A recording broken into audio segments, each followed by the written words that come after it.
Last night I had a dream, but one about as far away from that of Dr. King that one can have. We might call it a vision of excess, of disaster, anxiety, and terror. These sorts of things interest me greatly, perhaps because they perturb me especially greatly. They're in all the literatures and media that I'm obsessed with, and that obsession is still a bit of a mystery to me. But I think there's something of a journey of self-discovery and expression in it. In this lecture, I would like to thread a few seemingly disparate threads around the vision of excess in media. How do different artists, theorists, discuss the vision of excess, the purpose of art? Is the height of art life, or is it death?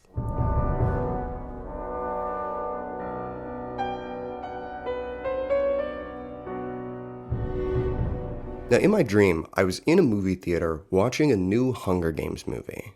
And in this scene, Katniss Everdeen, the protagonist, was being tortured, severely tortured. And it was so immersive, a sort of stream of consciousness film, really putting us inside the perspective of one being tortured, that I was thrust into the most violent panic attack I've ever experienced, more violent than any I've experienced in real life. Reeling, keeling across the ground, I hobble my way, not even run, hobble my way out of the theater and into the bathroom, mumbling to myself that I want to kill myself. I'm trying to grab onto walls, grab onto something, but I've got tunnel vision, nausea, usual symptoms of a panic attack for me. And this very violent dream ends at that, with me being awoken to the terror of what my mind can produce. And I think that this is a fairly universal experience. There's something rather terrifying about the limits of imagination. And for many, that's something that should be repressed, ran away from. And yet for some, and these are the people that I'm most interested in because I think they're the most honest, that is something to be sought, to investigate.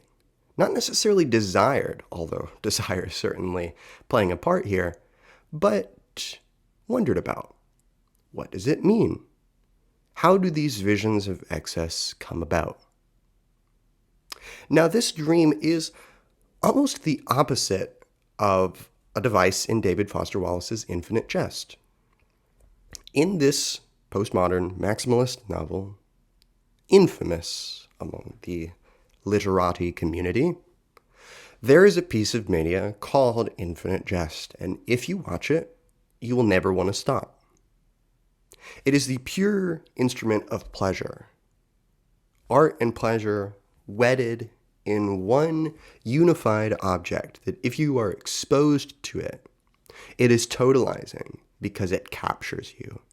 Captures you in life inexorably, presumably until you die. But really, the important part about the device for Wallace is this aspect of pleasure, right? Of sucking you in. He's made some very perceptive comments about America and media in an interview that I'll link below, where he talks about the sort of doom scrolling, device that we often employ when we're on the television, just kind of scrolling, hoping that there's something better on a different channel, right? And then switching to a different channel, hoping that we find it, and sort of being continually disappointed. So there's a sort of dynamic here of seeking and disappointment that really does get draining. And I think there's something satirical and pointedly critical about this piece of media in Wallace's novel, right? We question whether or not we should really desire this thing because it sounds in principle, it's like heroin. Oh, it fulfills all your desires. It is the height of cellular bodily desire because of the way narcotic analgesics fundamentally rewrite the way that you experience pleasure. But as authors like William Burroughs have pointed out, it's a little bit more complicated than that because it also changes your relationship to pain. As such, Burroughs treats an aspect of this sort of desire, pleasure-centered economy that is postmodernity. He investigates the aspect of desire and pain and death and domination and servitude. He's very interested in these dynamics of extremity. And I think partially because these also plagued his mind.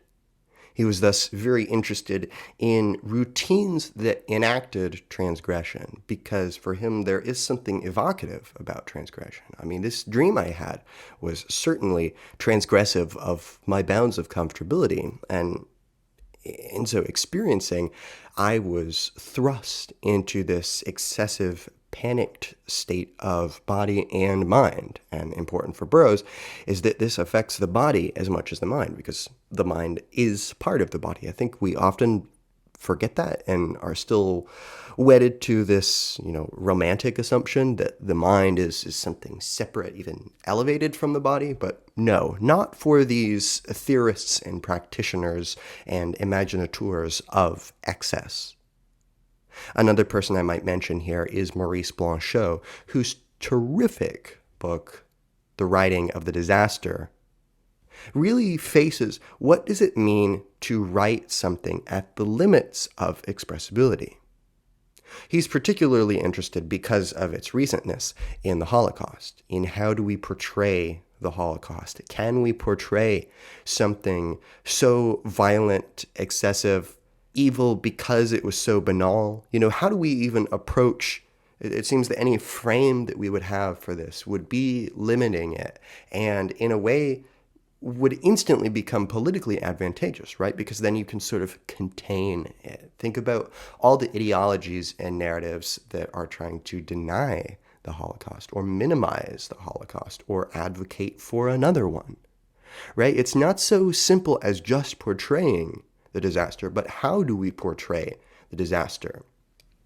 And what I like about these theorists and practitioners of excess and transgression is that they see it as the duty of art to not sidestep these aspects of violence. The goal is not to make them tolerable, because you think often of the way media works. It's a very paradoxical thing, because on the one hand, it depends upon this titillating economy of desire, of kind of keeping the finger on your pulse and keeping you engaged. And that does require, things like surprise and terror and anger and fear. And yet, on the other hand, you think about your YouTube algorithm, for example, which is designed to lull you into a state of pleasure through the repeated access to certain tropes and genres, right? It's designed to appease you in particular, to seemingly craft a discourse that is here to please you, to calm you down, to give you exactly what you want, to lull you into a state of, for Wallace in Infinite Jest, basically stupor, something akin to a drunkenness or a high. And I really like the film Nightcrawler for investigating this a little bit more. Because in Nightcrawler, we have Lou, played by Jake Gyllenhaal, who is a very entrepreneurial spirit and stumbles upon these night crawlers, as they are so called, who all through the night are filming crimes that are happening in LA and then taking that footage and selling it to news stations and making a profit from it, right? This is a business, and it's a real business that people do partake in. Is it a little bit, unorthodox? Sure. But Nightcrawler says, the unorthodox actually exposes a lot about the way that American life and media culture works. Because what we see through the progression of the film, and spoiler alert is obviously due, Lou comes to basically stage the perfect crime. He comes to be more and more interested in getting ahead of all of the other competition, all the other night crawlers, going so far as to kill them or to engineer situations for their killings, tampering with their cars, to even anticipating crimes, sitting on the evidence of crimes that have happened in the past, and following through on them in order to get footage of it. And there's obviously a voyeuristic aspect to the film. The cinematography is very much interested in Lou filming things than in what he is filming. The crime or disaster that has happened that he's filming doesn't necessarily matter for the film. And I think in a way that is trying to say that it doesn't matter in real life either for these media companies, right? All they need to do is make sure you come back, that you are, a repetitive statistic. It doesn't matter what they show. And Nightcrawler makes very clear there's very little moral backbone or compunction for these news companies. All they really care about is, making money. Like most people, they are very interested in making money.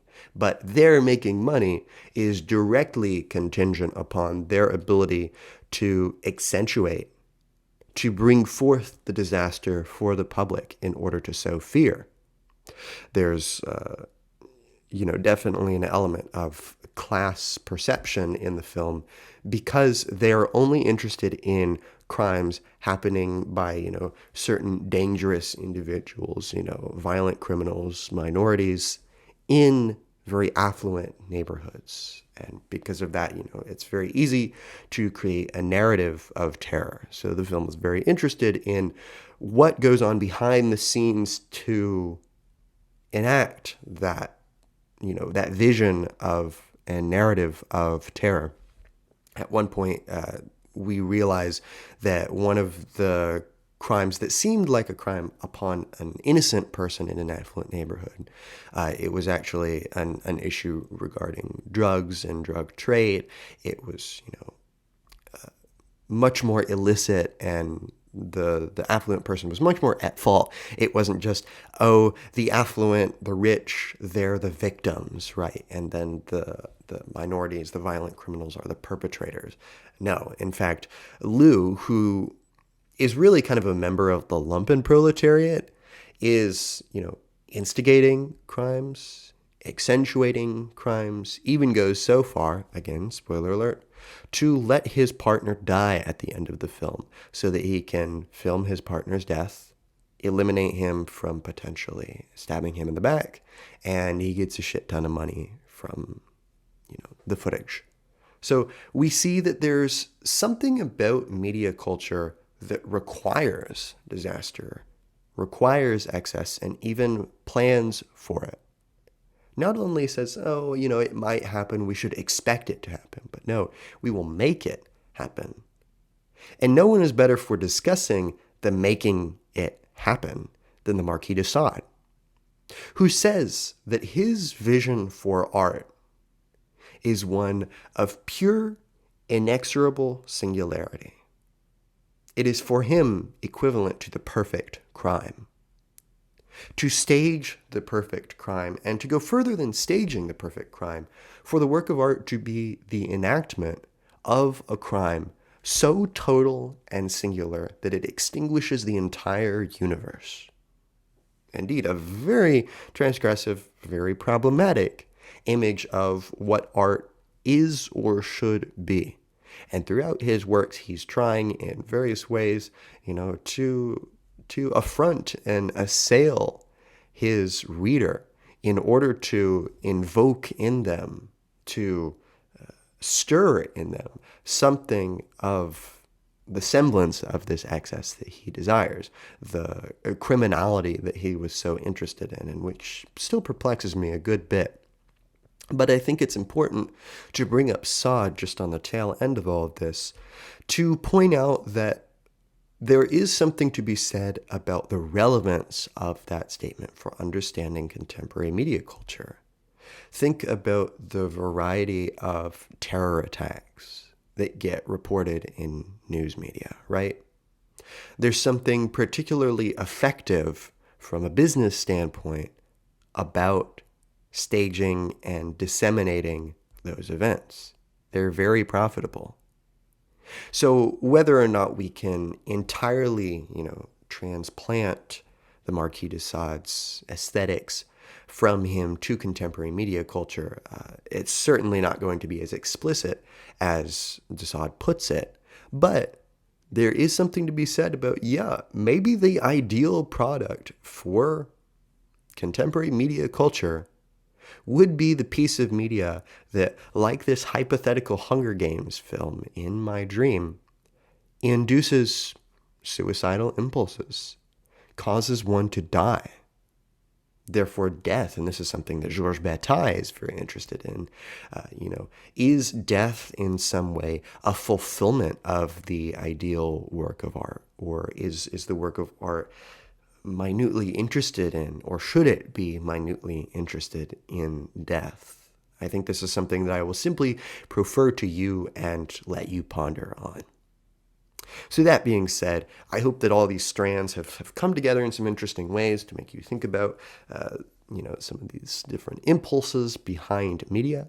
You can check out any of my other lectures I've done on postmodernism, German idealism, gender theory, post-colonial studies, and other classic literature. You can also become a channel member for $5 a month and gain access to, among other things, a private philosophy Zoom, which you can tailor to your needs.